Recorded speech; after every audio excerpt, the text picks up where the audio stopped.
नमस्कार, मैं रविश कुमार। क्या आप जानते हैं कि हार्वर्ड में मोदी सरकार के समय को लेकर किस किस तरह के रिसर्च हो रहे हैं? लोकसभा में कांग्रेस को घेरने के लिए प्रधानमंत्री ने हार्वर्ड के एक रिसर्च का हवाला दिया, बल्कि हार्वर्ड के अध्ययन को बढ़िया भी बताया। कहा कि टॉपिक है the rise and decline of India's Congress party के उदय और अस्त की कहानी।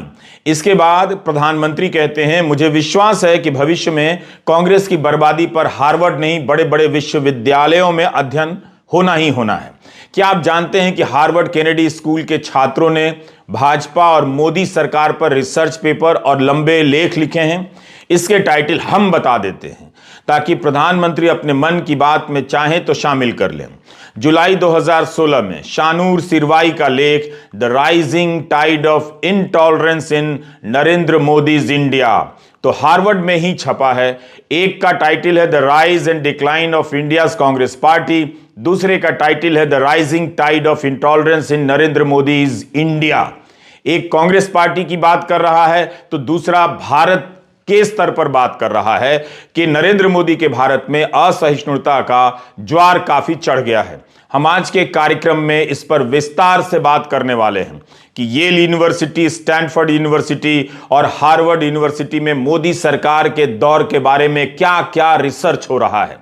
आपको याद होगा, पिछले महीने इन जैसे विदेशी संस्थानों के भारत में कैंपस खोलने को लेकर यूजीसी ने एक ड्राफ्ट निकाला जिसकी तारीफ होने लगी। लेकिन पहले हम आपके ध्यान में फिर से उन खबरों को लाना चाहते हैं जो पिछले 10 दिनों से दुनिया भर के अखबारों में छप रही हैं। उनमें भी काफी रिसर्च है, बढ़िया स्टडी है। प्रधानमंत्री खुद उनका संज्ञान नहीं ले रहे हैं, लोकसभा में जवाब नहीं दे रहे हैं, लेकिन कांग्रेस को घेरने के लिए हार्वर्ड की स्टडी का हवाला दे रहे हैं। द इकोनॉमिस्ट का कवर देखिए। आर्थिक खबरों में इकोनॉमिस्ट की अपनी साख है। असहमति रखने वाले भी इसकी रिपोर्ट देख लेते होंगे। इसके कवर पर गौतम अडानी की तस्वीर छपी है। अंग्रेजी में लिखा है the parable of Adani. Parable ऐसी कहानी होती है जिसके जरिए बड़ा संदेश दिया जाता है। तो अडानी की कहानी का संदेश क्या है? हाल के कई वर्षों में यह भारत की पूंजीवादी व्यवस्था का सबसे मुश्किल इम्तिहान है, इकोनॉमिस्ट लिखता है। यह भी लिखता है कि एक टाइकून का इस तरह से पतन होना मोदी को राजनीतिक रूप से भी शर्मसार करेगा। क्या इस तरह की खबरों का छपना भारत की छवि के लिए अच्छा है? इकोनॉमिस्ट ने लिखा है कि मोदी सरकार के इन वर्षों में भारत में जो चेक और बैलेंस था, सत्ता का संतुलन था, वह उजड़ रहा है। इनकी सरकार ने कोर्ट से लेकर पुलिस की स्वायत्तता को चोट पहुंचाई है। मीडिया डरपोक हो गया है, वह ताकतवर लोगों के खिलाफ जांच तक नहीं करता। बहुत ही कम भारतीय अखबारों ने हिंडनबर्ग की इस रिपोर्ट को हाथ लगाया है, मुश्किल सवाल तक नहीं पूछा है। इसमें एनडीटीवी के खरीदने पर भी टिप्पणी की गई है। अब एनडीटीवी के पत्रकार काऊ हग डे के बहाने गाय को गले लगाने की कोशिश कर रहे हैं। भारत की नियामक संस्था सेबी की साख दांव पर लगी है। दुनिया भर की संस्थाएं अपने स्तर पर जांच कर रही हैं और यहां भाषण चल रहा है कि भारत का डंका बज रहा है। इसे आप डंका बजना कहते हैं? द इकोनॉमिस्ट ही नहीं, wall street journal, Bloomberg, financial times, ये सब दुनिया के बड़े आर्थिक अखबार हैं। इनमें एक खबर प्रधानमंत्री की तारीफ में छप जाए तो बीजेपी के सारे सांसद ट्वीट करने लग जाएंगे। लेकिन क्या भारत की जनता नहीं देख रही है कि अडानी प्रकरण के बाद से भारत को लेकर किस तरह की खबरें छप रही हैं? यह ब्लूमबर्ग बिजनेस वीक का कवर है। इस पर लिखा है कि एशिया के सबसे धनी आदमी से मिलिए। तस्वीर में नाक के पास कागज फटा हुआ है और लिखा है कि एक शॉट से अडानी के 100 अरब डॉलर उड़ गए, यानी नाक कट गई। इसके पेज नंबर 20 पर जो रिपोर्ट है उसकी तस्वीर भी देख लीजिए और रिपोर्ट भी पढ़िए। इसके साथ लिखा है कि अडानी डाउनसाइज्ड, यानी उनका कद छोटा हो गया, उनका साम्राज्य के पर कतर गए। 1 फरवरी को टाइम पत्रिका की इस खबर का शीर्षक भी इकोनॉमिस्ट की तरह है, ब्लूमबर्ग की तरह है। यही लिखा है कि अपने चुनावी अभियानों के समय मोदी अडानी के हवाई जहाज में उड़ा करते थे। यही तस्वीर तो राहुल गांधी ने संसद में दिखा दी। टाइम लिखता है कि दोनों की दोस्ती का लाभ अडानी को हुआ। मोदी के प्रधानमंत्री बनने के बाद अडानी की संपत्ति में 230% की वृद्धि हो गई। 2014 में 1.9 बिलियन डॉलर से 26 बिलियन डॉलर पर पहुंच गए। क्या इस तरह से भारत का दुनिया में डंका बज रहा है? प्रधानमंत्री बार बार कहे जा रहे हैं कि दुनिया में भारत का नाम हो रहा है, साख बढ़ रही है। तो क्या इन खबरों से भारत की साख बढ़ रही है, नाम हो रहा है, या नाक कट रही है? अदानी पर कॉरपोरेट के इतिहास का सबसे बड़ा फ्रॉड का आरोप लगा है। क्या इससे भारत को लेकर दुनिया में डंका बज रहा है? क्या आप इसे डंका बजना कहेंगे? दुनिया में इन खबरों से बदनामी हो रही है और प्रधानमंत्री कह रहे डंका बज रहा है। कायदे से जांच कराते और इन सब सवालों के जवाब देते तो लगता कि भारत में जांच एजेंसियां सबके लिए काम करती हैं, बराबर से काम करती हैं। क्या यह डंका बजना हुआ कि अदानी पर लगे आरोपों में प्रधानमंत्री का नाम भी जोड़ा जा रहा है? जिस वक्त दुनिया भर में इस मामले में सवाल हो रहे हैं, प्रधानमंत्री कह रहे हैं डंका बज रहा है। डंका बजने वाली एक और खबर देखिए। ब्लूमबर्ग में खबर छपी है कि जापान में भी फंड के मैनेजर सतर्क हो गए हैं, बताने लग गए हैं कि अदानी समूह में म्यूचुअल फंड का कितना पैसा लगा है। नोमुरा होल्डिंग्स इंक की पैसों का मैनेजमेंट करने वाली इकाई ने सार्वजनिक रूप से जानकारी दी है कि अदानी की कंपनियों में कितना निवेश हुआ है। Sumitomo Mitsui financial group inc और मिजुहो फाइनेंशियल ग्रुप इंक ने भी ऐसा ही किया है। जिस तरह से शेयरों में गिरावट आ रही है, सबको अपने निवेश के डूब जाने की चिंता होने लगी है। इन कंपनियों की चिंताएं बढ़ गई हैं कि अगर उनका निवेश डूब गया तो जिनका पैसा लगाया था उसे क्या जवाब देंगे? तो क्या अदानी की खबर से आप अब भी कहेंगे कि भारत का दुनिया में डंका बज रहा है? बदनामी होने को डंका बजना कहते हैं। अब हम आते हैं आज के विषय पर। प्रधानमंत्री ने कहा कि हार्वर्ड में कांग्रेस के पतन पर एक अध्ययन हुआ है। 2016 में जब नोटबंदी का फैसला लिया गया तो कई तरह के गंभीर सवाल उठे। आज तक जनता को पता नहीं कि उस तबाही भरे फैसले का फायदा क्या हुआ। उस नोटबंदी के 6 साल बाद कॉरपोरेट के इतिहास में सबसे बड़े फ्रॉड की कहानी भारत से निकलती है, मगर जांच एजेंसियां ना तो सक्रिय नजर आती हैं और ना प्रधानमंत्री अदानी का नाम लेकर इस मामले में कुछ कह सकते हैं। लेकिन नोटबंदी के समय जब हार्वर्ड जैसे संस्थानों से पढ़े और पढ़ाने वाले अर्थशास्त्रियों ने इस फैसले पर सवाल उठाए, तब प्रधानमंत्री मोदी ने हार्वर्ड का मजाक उड़ा दिया। कहा कि हार्ड वर्क करने वालों को, खुद को हार्ड वर्क करने वाला बताते थे, कहा कि हार्ड वर्क करने वालों को हार्वर्ड की जरूरत नहीं पड़ती है। जरूरत तो पड़ गई। बाकायदा रैली में हार्वर्ड के बारे में प्रधानमंत्री ने कहा था। 1 मार्च 2017 को उन्होंने कहा कि हार्वर्ड वालों का अर्थशास्त्र किताबों में रह गया। हार्ड वर्क करने वालों ने देश की अर्थव्यवस्था को नीचे नहीं आने दिया। आज हालत यह हो गई है कि उसी हार्वर्ड वालों की किताब का रिसर्च निकालकर प्रधानमंत्री मोदी कांग्रेस को घेर रहे हैं। हार्वर्ड वालों के हार्ड वर्क का राजनीतिक फायदा उठा रहे हैं। जब खुद पसंद नहीं आता तो हार्वर्ड वालों की पढ़ाई लिखाई को किताबी बता देते हैं, और जब पसंद आता है तो उनकी किताब का चैप्टर लेकर संसद में आ जाते हैं। नोटबंदी के समय हार्वर्ड के अर्थशास्त्र के प्रोफेसर और नोबेल पुरस्कार विजेता अमर्त्य सेन ने नोटबंदी के बारे में क्या कहा था? यही कहा था ना कि यह तानाशाह का फैसला है। इसने विश्वास पर आधारित अर्थव्यवस्था की जड़ों पर हमला कर दिया है। सुप्रीम कोर्ट ने आखिर जब नोटबंदी पर सुनवाई की और इसे 4-1 के फैसले से सही बताया, तब इस फैसले में जस्टिस नागरत्ना ने असहमति दर्ज कराई।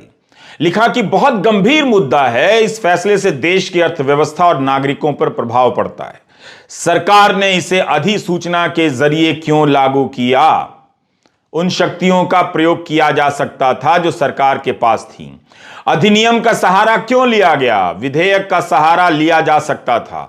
ऐसे महत्वपूर्ण फैसलों को संसद के सामने रखना चाहिए था। समझिए इस बात को। बहुमत के फैसले में एक बात कही गई है जिस पर गौर करना चाहिए। यह कहा है कि माना जाता है कि संसदीय व्यवस्था में कार्यपालिका अगर अपने अधिकारों का सही इस्तेमाल नहीं करती है तो उसे रोकने के लिए उसकी संसद के प्रति जवाबदेही तय की गई है। तब तो संसद तक यह मामला पहुंचना ही चाहिए था। यह सब आपके सामने है। नोटबंदी के समय हार्वर्ड की पढ़ाई लिखाई को किताबी बताने वाले प्रधानमंत्री के इस फैसले से अर्थव्यवस्था में कोई क्रांतिकारी बदलाव नहीं आया। हालत यह है कि 8 साल बाद भी इसी बात का श्रेय ले रहे हैं कि 80 करोड़ लोगों को मुफ्त अनाज दे रहे हैं। यह नहीं बताते कि क्यों दे रहे हैं, क्योंकि इस देश में 25,000 महीना कमाना मुश्किल है। जो कमाता है वो चोटी के 10% लोगों में आ जाता है। इस महंगाई में मुफ्त अनाज नहीं मिलेगा तो इतनी बड़ी आबादी भूख से मर जाएगी। जाहिर है नोटबंदी ने जो सपने दिखाए थे वो फेल हो गए, लेकिन तब इस बात पर खूब ताली बजाई गई कि हार्वर्ड वालों का अर्थशास्त्र किताबों में रह गया और हार्ड वर्क करने वालों ने देश की अर्थव्यवस्था को नीचे नहीं आने दिया। वैसे जीडीपी नीचे आ गई थी नोटबंदी के बाद। अब आते हैं इस बात पर कि प्रधानमंत्री को हार्वर्ड से इतना प्रेम कब हो गया। क्या इसलिए हो गया कि उसकी लाइब्रेरी में कांग्रेस के पतन पर रिसर्च की किताब रखी मिली? अब हम बताते हैं कि दुनिया की बड़ी बड़ी यूनिवर्सिटी में किस तरह के रिसर्च हो रहे हैं। स्टैनफोर्ड यूनिवर्सिटी में एंथ्रोपोलॉजी के प्रोफेसर हैं थॉमस ब्लोम हैंसन। ध्यान से सुनिएगा, ये वहां के Reliance Dhirubhai Ambani professor of anthropology हैं। इनकी और ग्योटिंगन में पढ़ाने वाली श्री रूपा रॉय की किताब का टाइटल है saffron Republic, Hindu nationalism and state power in India. यह किताब तो पिछले साल कैम्ब्रिज यूनिवर्सिटी प्रेस से छपी है। संपादकों ने लिखा है कि यह किताब समकालीन हिंदुत्व को लोकतांत्रिक तानाशाही या तानाशाही लोकवाद के रूप में देखती है। यह एक ऐसी राजनीति है जो संवैधानिक लोकतंत्र के विचारों और प्रक्रियाओं को बढ़ावा देती हुई उनका ही उल्लंघन करती है। इस किताब में दिल्ली दंगों का विवरण है। लिखा है कि भाजपा के चुने हुए नेताओं और अधिकारियों ने खुलेआम मुस्लिम विरोधी हिंसा का आह्वान किया और इनके खिलाफ बाद में पुलिस ने कार्रवाई तक नहीं की।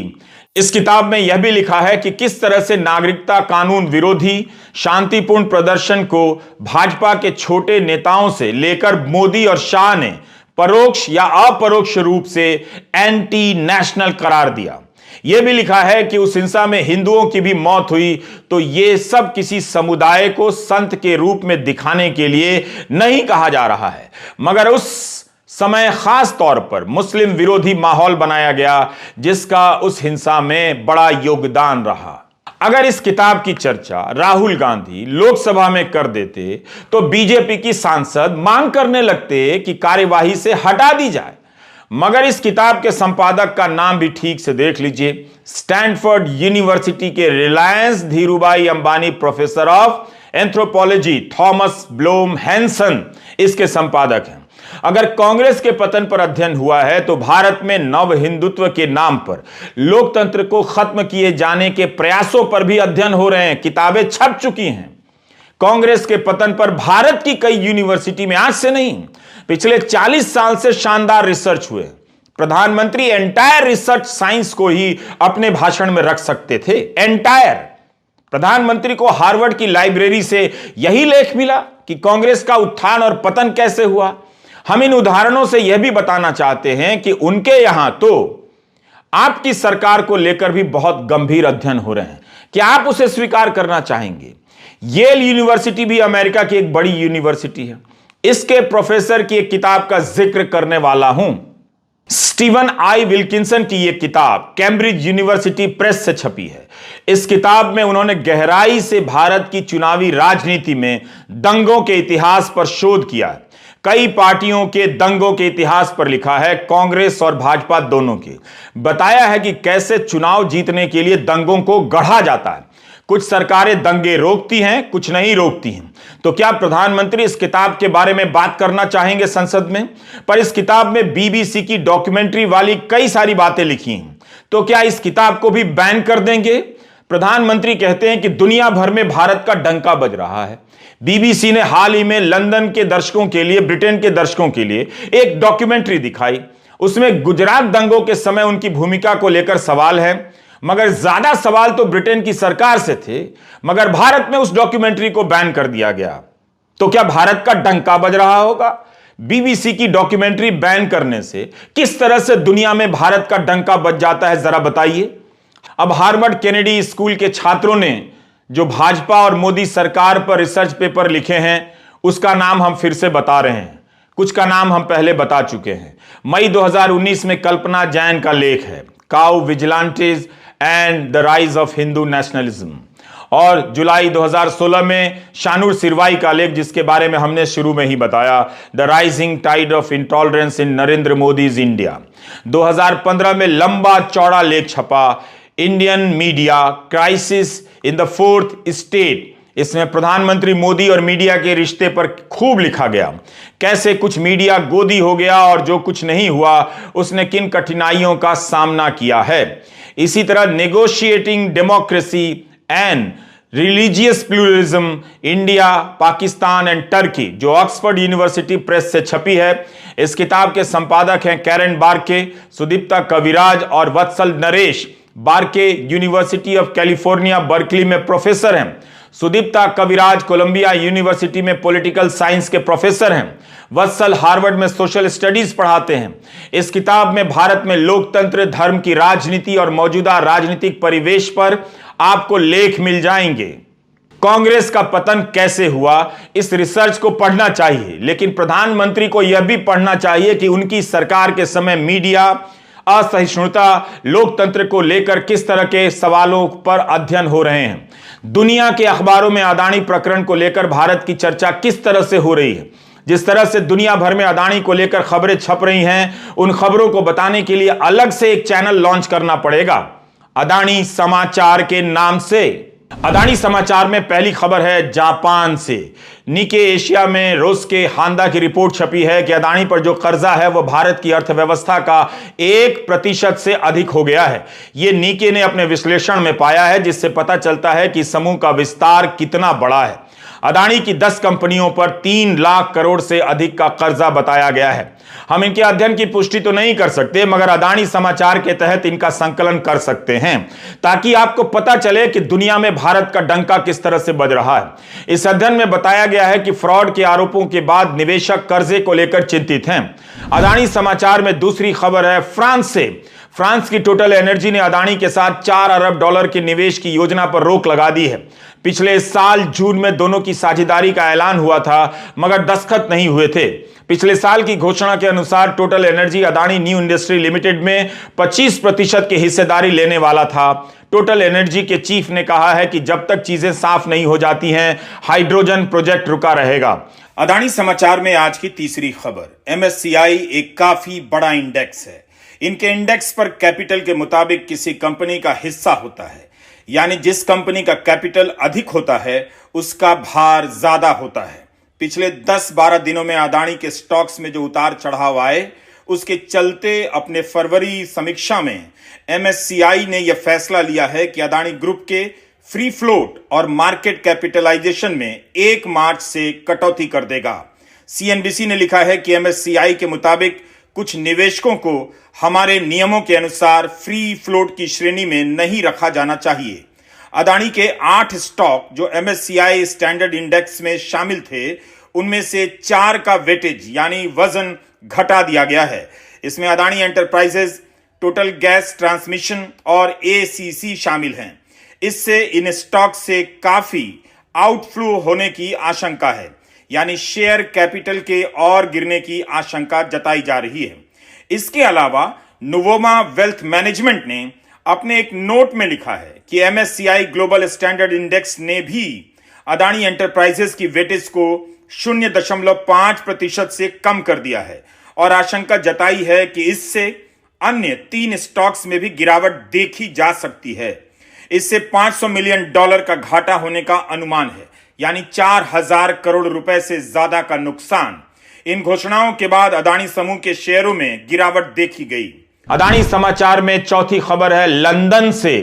फाइनेंशियल टाइम्स ने लिखा है कि पिछले दिनों खबर आई कि अदानी समूह ने लोन चुकाए हैं, मगर उससे पहले मार्जिन कॉल का कॉल आया था, क्योंकि ब्रोकरों ने मांग की कि जिन शेयरों को गिरवी रखकर लोन लिया गया है उनके दाम तो गिर गए, तो बाकी का मार्जिन दे दीजिए।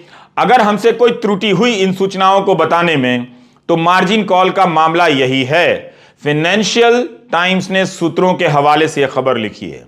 यह लिखा है कि अदानी को लोन देने वाले Berkeley bank, city bank, Deutsche bank ने कहा कि शेयर डूबने के बाद जो मार्जिन बनते हैं उसे भर दीजिए, टॉप अप कर दीजिए। उसके बाद अदानी ग्रुप ने पूरा लोन चुकाया।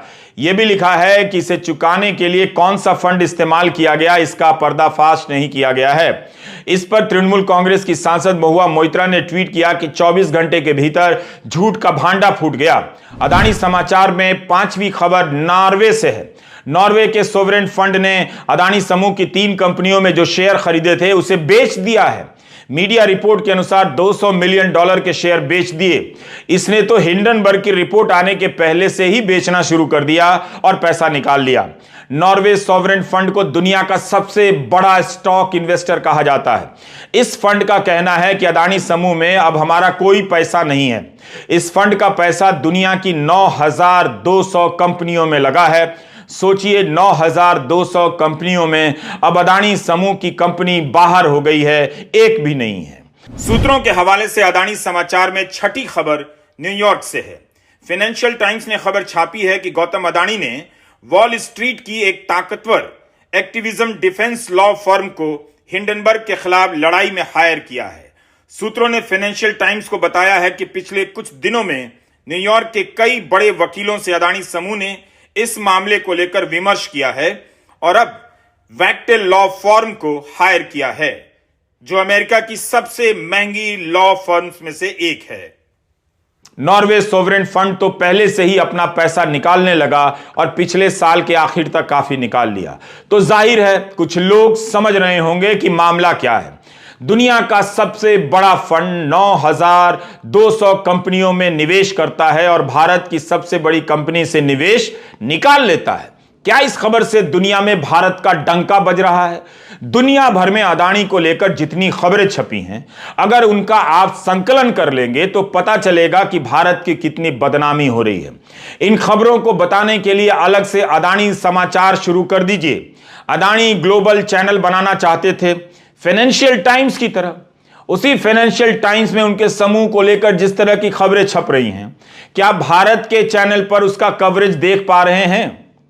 आज अदानी समूह को लेकर ग्लोबल अखबारों से इतनी खबरें आ रही हैं कि भारत के लोकल चैनलों की बस की बात नहीं है कि उसे कवर कर सकें, और यह बात भी ग्लोबल अखबारों में छप रही है। प्रधानमंत्री से जवाब मांगा गया तो गिनाने लगे कि कितने करोड़ को मुफ्त राशन दे दिया, कितने करोड़ घरों में पानी दे दिया। अब से कोई आपसे सवाल पूछे, आप कहां थे, घर लौटने में इतनी देर क्यों कर दी, तो मत बताइएगा कि गाय को गले लगाने गए थे। सवाल का जवाब देने की जरूरत ही नहीं है। जैसे ही सवाल आए कि आप कहां थे, पिताजी पूछे कि आप कहां थे, आप जवाब में सड़कों के नाम गिनाने लग जाइए। मैं बताता हूं कैसे। कभी लिंकिंग रोड, कभी वार्डन रोड, कभी केडल रोड, कभी पैडल रोड गाने लग जाइए। नमस्कार, मैं रविश कुमार।